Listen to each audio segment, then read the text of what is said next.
¿Qué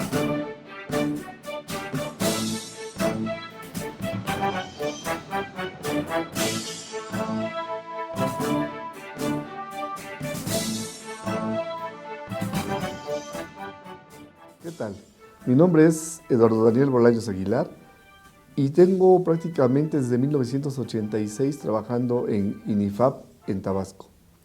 El tema que voy a darles es sobre la importancia que tienen las leguminosas en el trópico, su uso para la ganadería. Actualmente se dice en el área de investigación agropecuaria que tenemos un desafío que consiste en alimentar para el año 2050 a 9.000 millones de habitantes que va a tener nuestro planeta contra 7.000 millones que tenemos actualmente. Decimos un desafío porque, bueno, vamos a ser más habitantes, el planeta sigue teniendo el mismo tamaño, pero además debemos de producir más y mejor, sin contaminar y con menos recursos. Es decir, tenemos que ir pensando en lo que hoy se maneja el término de manera repetitiva, lo que es sistemas sustentables. Pero antes de hablar de los sistemas sustentables, bueno, tenemos que entender qué es un sistema sustentable. Un sistema sustentable debe de reunir 3 requisitos. 1, productividad, es decir, producir más con menos. Producir más carne, más leche, con los menos insumos que sean posibles. Además, que sea factible económicamente hablando, es decir, que se refleje la rentabilidad en el bolsillo del productor. Y en tercero, respeto al medio. Algo muy importante que en la actualidad se maneja bastante, que es causa de nuestros problemas que hemos tenido de contaminación de lo que hoy vemos como calentamiento global. Uno de los sistemas de producción que podemos decir que tiene un alto potencial sustentable es a través del uso de las explotaciones de las praderas. En el trópico tenemos praderas y tenemos praderas permanentes, tenemos praderas que no se requieren estarlas estableciendo año con año o estarlas fertilizando continuamente. Tenemos esa ventaja y es ahí que debemos de aprovechar más estas praderas que en otros estados del país que no tienen el clima tropical, para poder tener praderas requieren forzosamente de estarlas irrigando y ese no es nuestro caso, hablando del trópico. Aquí está un ejemplo de lo importante, lo rentable que es el poder utilizar o producir con mayor tiempo en pastoreo. En este cuadro les muestro una comparación quizás de tiempo de pastoreo contra costo de producción. En el eje de las X vemos el tiempo de pastoreo durante el año, en % del año, y en el eje de las Y vemos los costos de producción. Vemos que cuando se utilizan corrales de engorda, hay muchos por ejemplo en Estados Unidos, pero también aquí en México y en el mismo trópico tenemos corrales de engorda, el costo de producción es el más alto. Pero conforme vamos utilizando el pastoreo durante el año, por ejemplo tenemos ahí a Dinamarca, partes de Estados Unidos, Holanda y Francia, que van requiriendo un determinado tiempo para pastorear que no es del 100%, por ejemplo en Francia es como el 60-70% del tiempo que pueden pastorear, pero va disminuyendo el costo de producción hasta llegar a una situación como el de Nueva Zelanda, que es 100% del año que pueden realizar el pastoreo y es ahí donde está el más bajo costo de producción. Pero ese caso que vemos de Nueva Zelanda pues lo tenemos nosotros en México, que es en las zonas tropicales. Claro, otro tipo de clima, quizás existan otras enfermedades por ser trópico, pero tenemos esa situación de las praderas de todo el año poder utilizarlas en el trópico. Sin embargo, no todo lo que brilla es oro. Es decir, tenemos praderas, tenemos suficientes pastos, pero generalmente el pasto de las zonas tropicales son de baja calidad. Aquí vemos que la concentración de proteína, sobre todo en concentración de proteína, vemos que varía de 6 a 14%. Y esto va a depender de la edad de la planta y también de la época del año. Y se requiere, como vemos aquí con Bansos, que la gramínea tenga un mínimo de 7% para que funcione bien el rumen.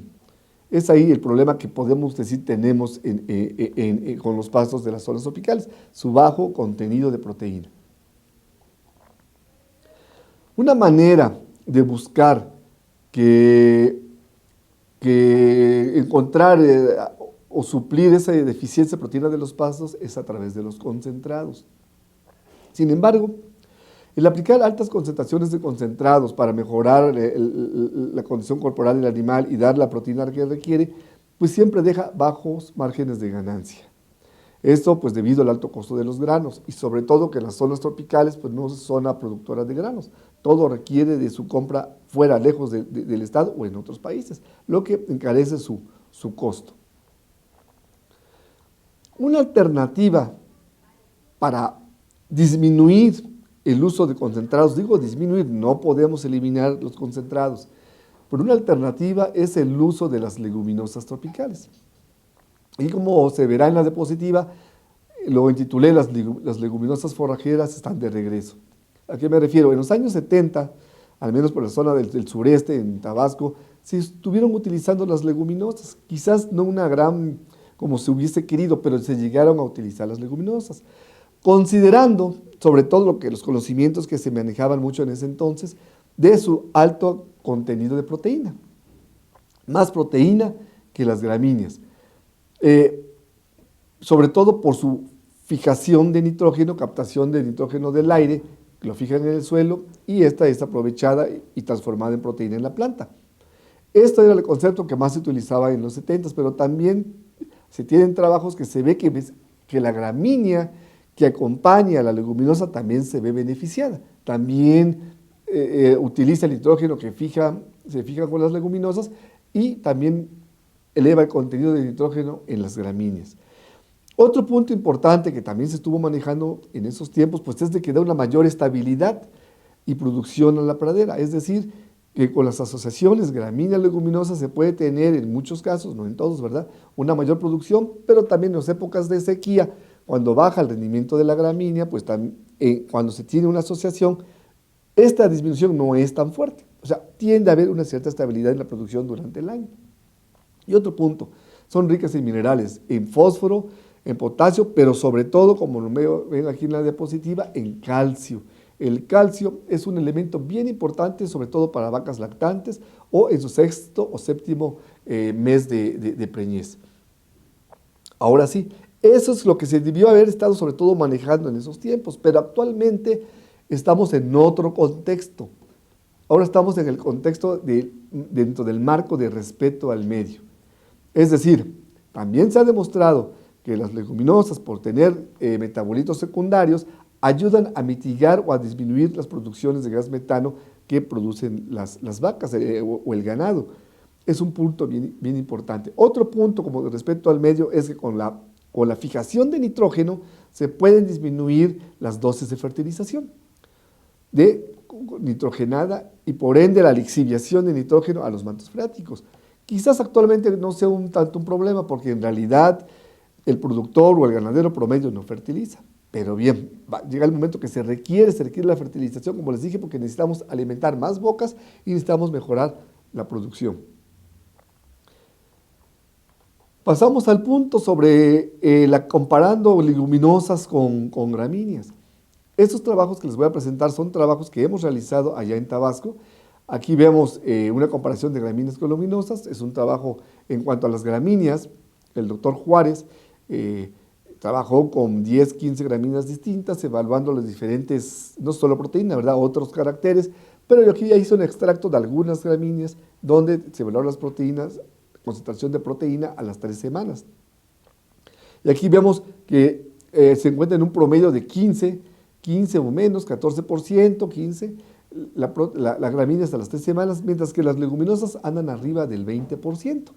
En un trabajo hecho por la maestra en ciencias Lidia García, que también se trabajó ahí en las mismas zonas que se trabajaron con estas gramíneas en el año 2005, 2006, también la maestra en ciencias trabajó en 2014 con las leguminosas y vemos que es muy superior la concentración de proteína en leguminosas, aquí muestro algunas que ella estudió, con respecto a las gramíneas. Ahora bien, ¿Qué pasa en una asociación? Bueno, en la diapositiva aquí muestro dos columnas. Una donde se ve la concentración de proteína del pasto humidícola y en otra donde se ve la concentración de proteína del humidícola cuando está asociado con el estilosantes, la combinación de humidícola y estilosantes. ¿Por qué humidícola? El pasto braquiario humidícola es un pasto muy explotado por el ganadero en Tabasco. Es un pasto que se ha abarcado muchos ranchos actualmente. Tiene muchas características importantes para el productor, como es alta resistencia a la carga animal, puede uno tener más vacas que con otros pastos por hectárea.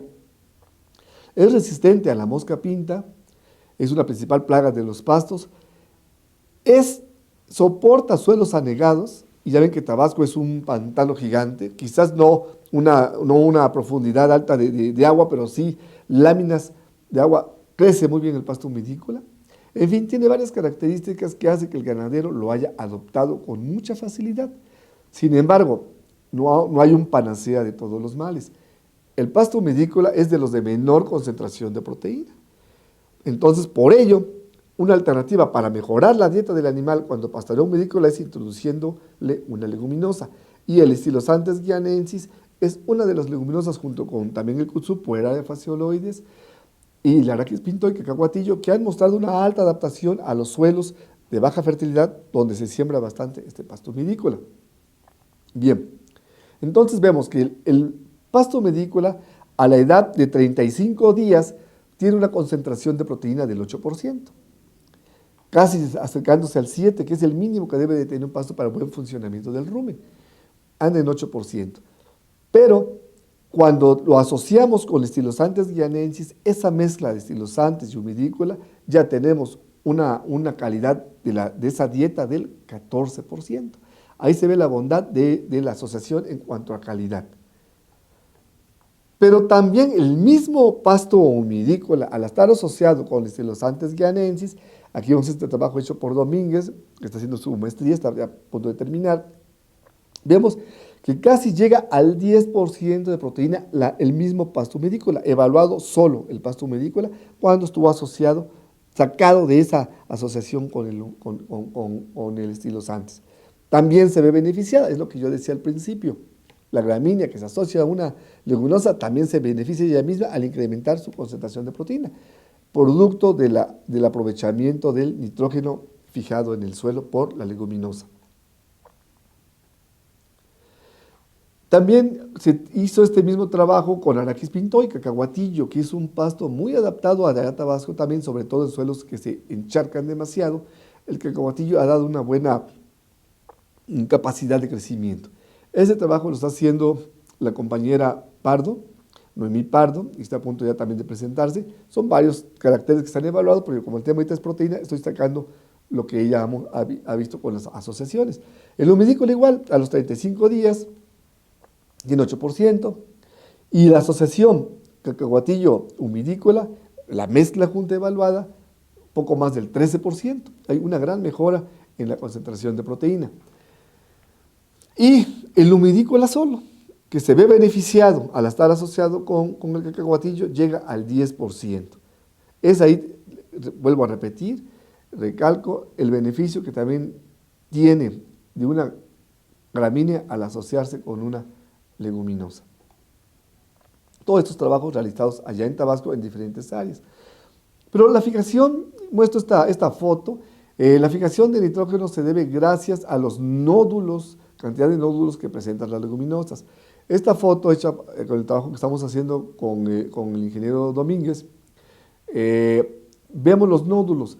Estos nódulos se pudieron ver a través de un estereoscopio de espejos, son muy pequeños.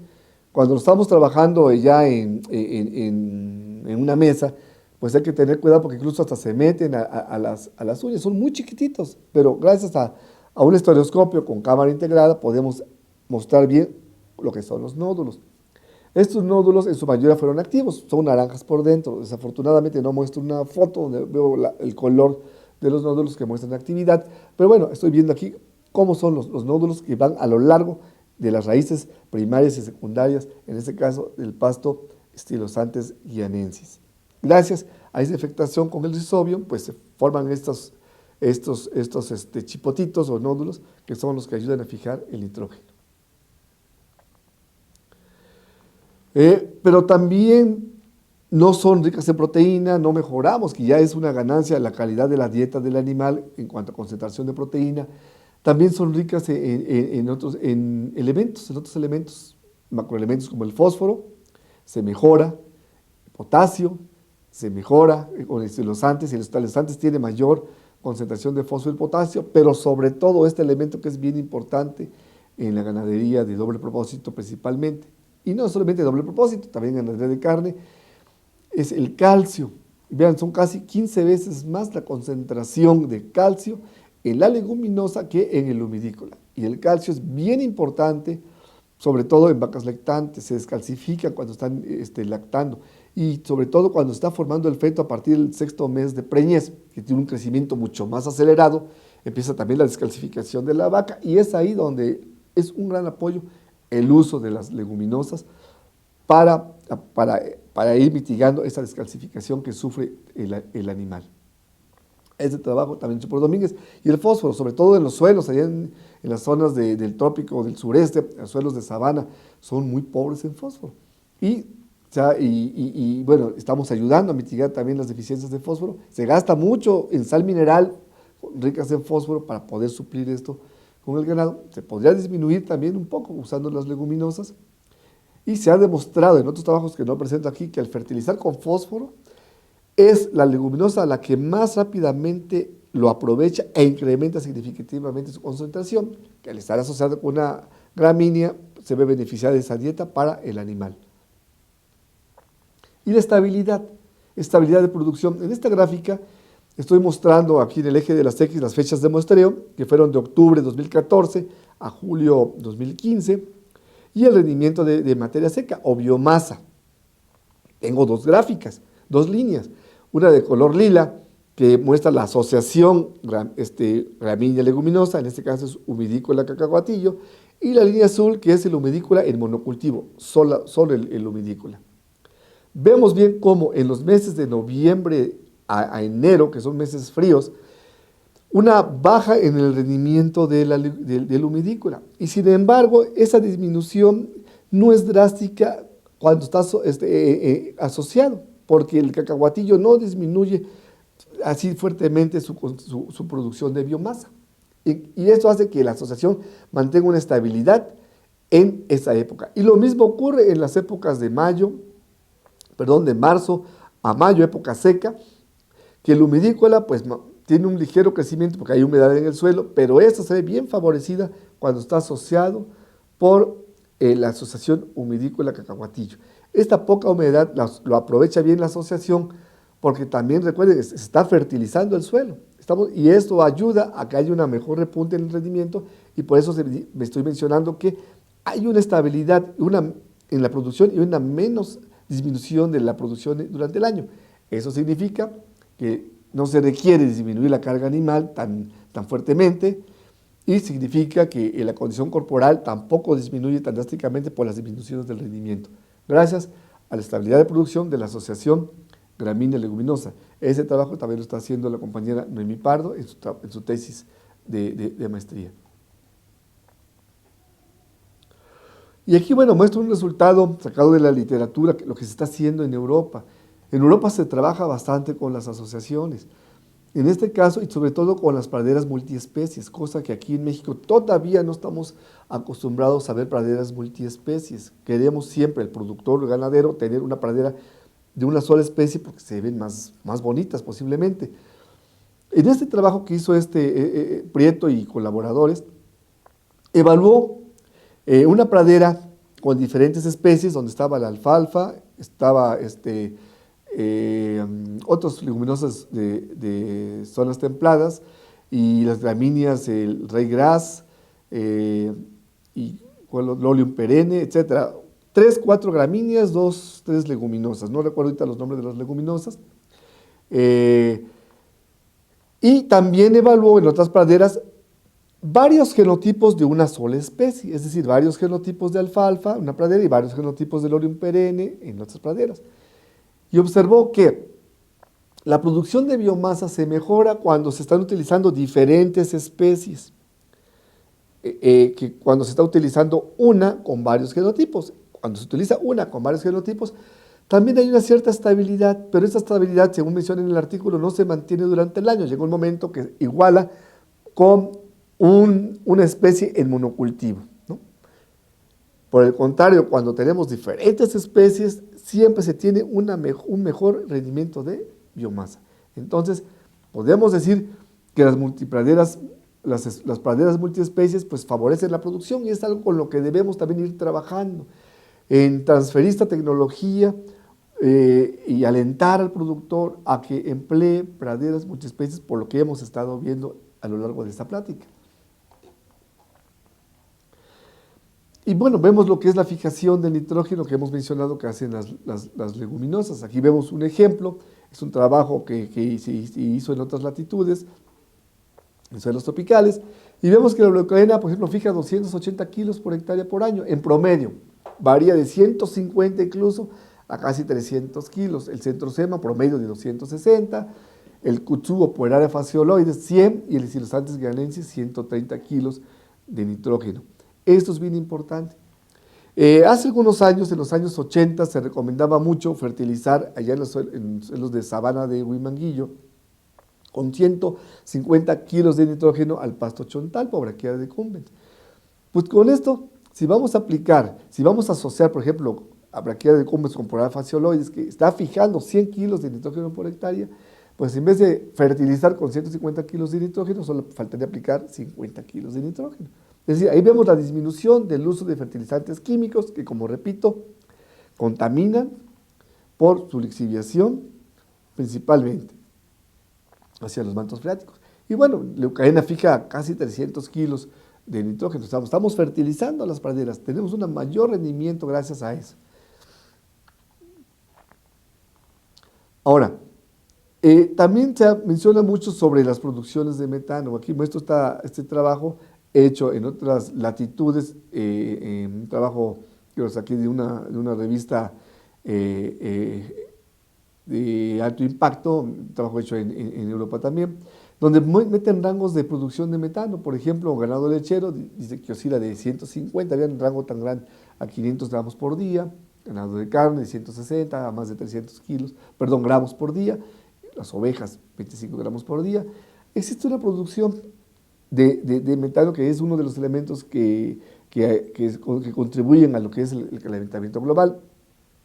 Claro está, que también las praderas fijan carbono, es el balance, digamos, incluso es positivo, pero en fin, si el balance es positivo, a que se fija más carbono que lo que se contamina con metano, pues ayudando a todavía disminuir la producción de metano en el ganado, pues el balance positivo va a ser todavía más alto. Qué mejor poder todavía disminuir la producción de metano del ganado. Y aquí vemos un trabajo hecho también en otras latitudes, en el que se puso de la dieta que se le daba al animal, un tercio era de esta leguminosa Caleandra calotirsus, una leguminosa tropical, y 2/3 del pasto. Y se ve, demostraron en este artículo, que se disminuye hasta un 50% la producción de metano, gracias a la alta concentración de taninos condensados que presenta esta leguminosa. Pero claro, los taninos condensados son benéficos, pero también pueden causar algún problema cuando se encuentra en concentraciones superiores a 40 gramos por kilo de materia seca. En este caso, cuando está por debajo de los 40 gramos, tiene un efecto benéfico y por arriba un efecto detrimental. Los taninos condensados pueden modificar la fermentación dentro del rumen del animal y por ende reducir la emisión de gas metano, como ya vimos algunos resultados en la diapositiva anterior.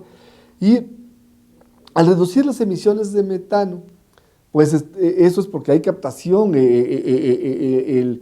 los taninos condensados dentro del rumen se liga a la proteína, la protege, se disminuye la fermentación, pérdida de este nitrógeno en rumen, y por ende se produce menos amonio y se manda a la atmósfera en menos cantidad metano. Al protegerse el nitrógeno en rumen, pues se aprovecha más por el animal, pasa a intestino delgado, a torrente sanguíneo y es mejor aprovechado por el animal.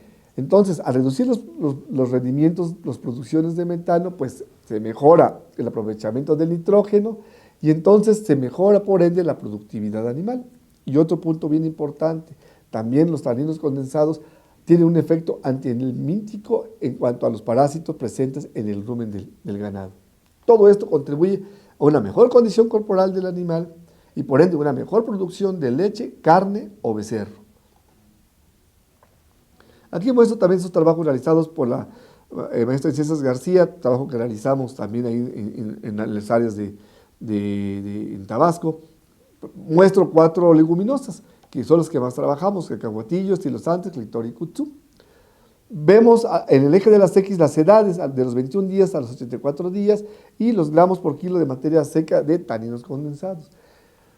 Ninguno de las 4 leguminosas que evaluamos presentó más concentración de 40 gramos. Todas estuvieron debajo de los 40 gramos. En el caso del cacahuatillo, lo más que tuvo de concentración fueron a los 20 gramos a los 42 días. Y en el caso del kutzú, lo más que tuvo fueron 25 gramos por kilo de materia seca de taninos condensados a los 84 días. Entonces, no se tiene el problema de alguna intoxicación por el uso de esas leguminosas por el ganado. Además, si nosotros tenemos una pradera en la que pudiésemos meter algunas leguminosas altas en taninos condensados que pudiesen ser tóxicos para el ganado, se vuelve tóxico cuando lo consume en demasía el animal, pero el animal se autorregula. Él mismo sabe hasta cuánto lo puede consumir por la misma concentración, lo siente y come otros elementos o otras gramíneas o otras leguminosas. Pero si solamente le vamos a dar esa leguminosa a alta concentración de taninos, es lógico que le vamos a dar una intoxicación, ¿verdad? Entonces, el animal se autorregula él mismo también. Y bueno, vemos que se mejora la productividad animal. Por todo lo que hemos platicado, es un trabajo hecho por Lascano de un promedio de 10 años. Vemos que una gramínea en pasto solo, pues tiene una carga animal de 1 a 1,5 kilos de leche de 6 a 8 y kilos por hectárea por año de leche de 2,000 a 4,000 kilos por hectárea por año, ¿no? En cambio, cuando está asociado, se tiene una mayor producción de 3,000 a 6,000 kilos por hectárea por año. Ese es el benéfico que vemos en cuanto a la productividad animal. Hace varios años también evaluamos el Anthropogon gallanus asociado con Centrosema brasilianum, y el Anthropogon gallanus en los suelos de sabana, no muestro estos datos, pero daba resultados de 300 a 400 gramos diarios en promedio durante el año en suelos de sabana. Al asociarse con Centrosema brasilianum teníamos un mínimo de 400 gramos diarios, de 350 a 400 gramos diarios, que es benéfico. Ahí vimos lo benéfico de la asociación. Sin embargo, desafortunadamente se tiene el fenómeno de que no se ha podido adoptar esta tecnología de las asociaciones por el ganadero. Como conclusión, pues menciono lo siguiente: el ganadero produce en su rancho, al utilizar leguminosas forrajeras, la proteína que requiere o parte de la proteína que requiere. No requiere ir al exterior, se vuelve autónomo en las exigencias, en las disponibilidades de proteína, dado que lo tiene en su rancho. Se incrementa con las asociaciones la concentración, repito, de proteína, pero también se mejora la estabilidad de producción durante el año, lo que indica que no vamos a tener que disminuir las cargas animales y por ende se está mejorando, no se pierde la condición corporal del ganado tan drásticamente con las bajas en rendimiento provocadas por la gramínea misma, por las diferentes estaciones del año que existen durante el año, y también se está aportando calcio, que es muy benéfico para la vaca, sobre todo lactante o gestante. Y sobre todo, gracias a la concentración de taninos condensados, se disminuye también las emisiones de gas metano y se aprovecha mejor el nitrógeno que está utilizando el animal que viene de las leguminosas. Por lo tanto, es todo por mi parte. y espero que si hay su atención y si hay algo, espero si ya existen algunas preguntas, pues estaré atento a sus preguntas. Gracias. Gracias.